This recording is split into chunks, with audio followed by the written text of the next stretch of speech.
কাঁঠাল গুটি দিয়ে তো অনেক কিছু বানিয়ে খেয়েছেন, কখনো সন্দেশ বানিয়ে খেয়েছেন কি?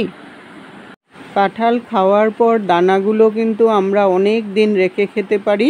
সেরকমই কতগুলো দানা আমার কাছে ছিল, তাই এই দানাগুলো দিয়ে আজ আমি সন্দেশটা বানিয়ে দেখাবো। এখন তো কাঁঠালের সিজন চলেই গেছে, তাই আপনাদের বাড়িতেও যদি রেখে দেওয়া এরকম কাঁঠালের দানা থাকে তাহলে সন্দেশটা বানিয়ে নিতে পারেন। আর সন্দেশটা এতটাই সুস্বাদু হয় যে একদম মুখে দিলেই মিলিয়ে যায়। আসুন তাহলে দেখে নিই আমার রেসিপিটা। আপনাদের দেখার সময় যাতে নষ্ট না হয় তার জন্য আগের থেকেই কতগুলো কাঁঠাল গুটি কুকারে সিদ্ধ করে উপরের লাল খোসাটাকে ছাড়িয়ে নিয়েছি। এখন গুটিগুলোকে একটু ছোট ছোট করে নেব। এরকম ছোট ছোট করে নিলে মিক্সিতে পেস্ট করতে সুবিধা হবে, আর পেস্টটাও কিন্তু খুব ভালো হবে।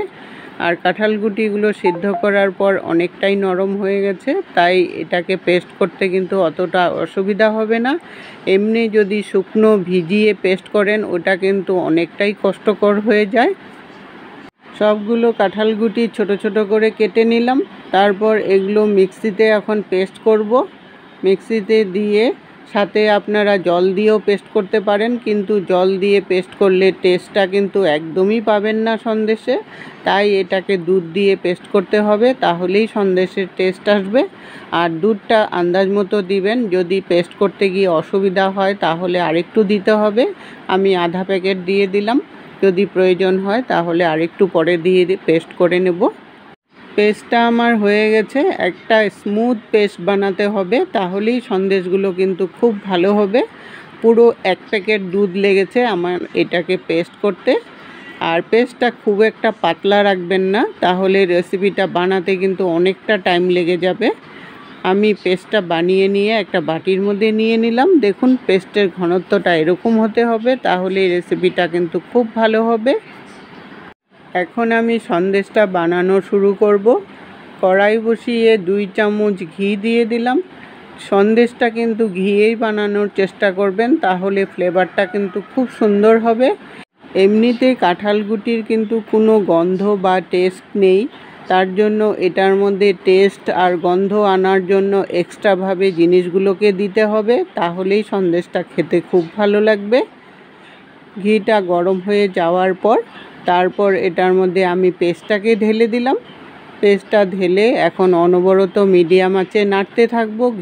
এই নাড়াটাই যদি একটু ধৈর্য ধরে করেন তাহলে সন্দেশটা কিন্তু খুব ভালো হবে।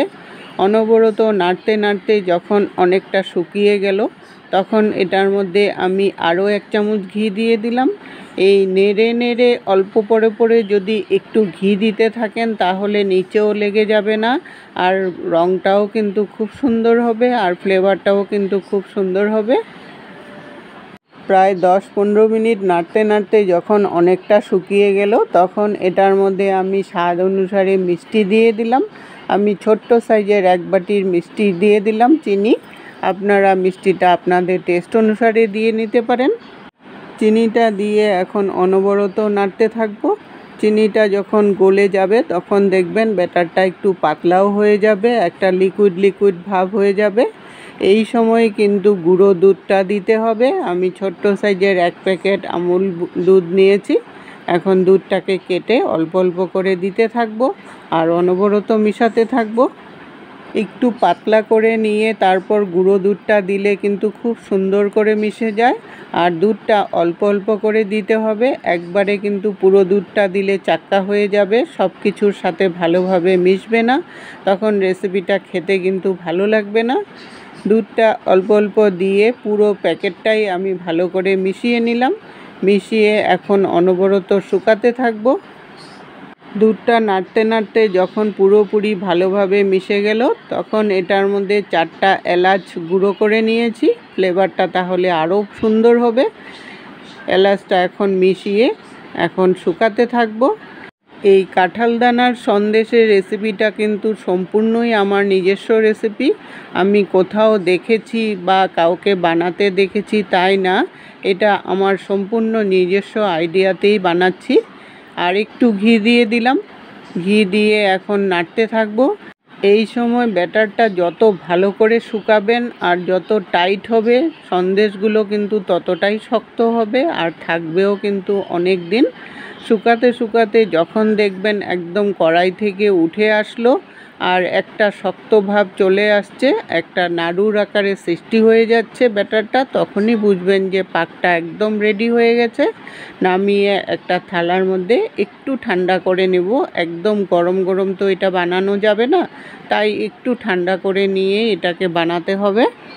ব্যাটারটা থালার মধ্যে একটু চেপে চেপে রেখে দেব একটু ঠান্ডা হওয়া পর্যন্ত। এদিকে কয়েকটা আমি সাজ নিয়েছি, সাজগুলোর মধ্যে একটু ঘি লাগিয়ে নেব, তাহলে সন্দেশগুলো খুব সুন্দর করে উঠবে।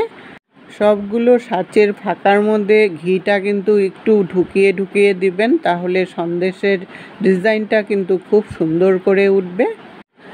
একবার সন্দেশ বানানোর পর যদি একটু লেগে লেগে ধরে তাহলে আবার কিন্তু একটু ঘি লাগিয়ে নেবেন, তাহলে সন্দেশগুলো খুব সুন্দর করে উঠবে।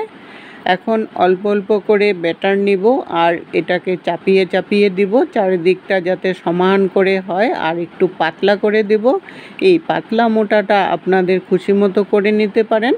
আপনারা যদি পাতলা করে সন্দেশটা বানান তাহলে পাতলা করে বানাবেন, আর যদি মোটা মোটা ভালোবাসেন তাহলে মোটা করে বানাবেন, একটু বেশি লাগবে মোটা করে বানালে।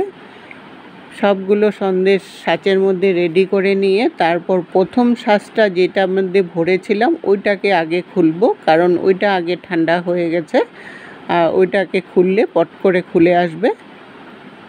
এইভাবে করে সবগুলো সন্দেশ বানিয়ে নিতে হবে। আর এই সন্দেশগুলো কিন্তু একটু গরম থাকা অবস্থাতেই বানাবেন, না হলে শক্ত হয়ে গেলে কিন্তু সন্দেশগুলো সুন্দর করে উঠবে না। সবগুলো সন্দেশ বানিয়ে রেডি করে নিয়েছি। এটা আপনারা অনেক দিন স্টোর করে রেখে খেতে পারবেন।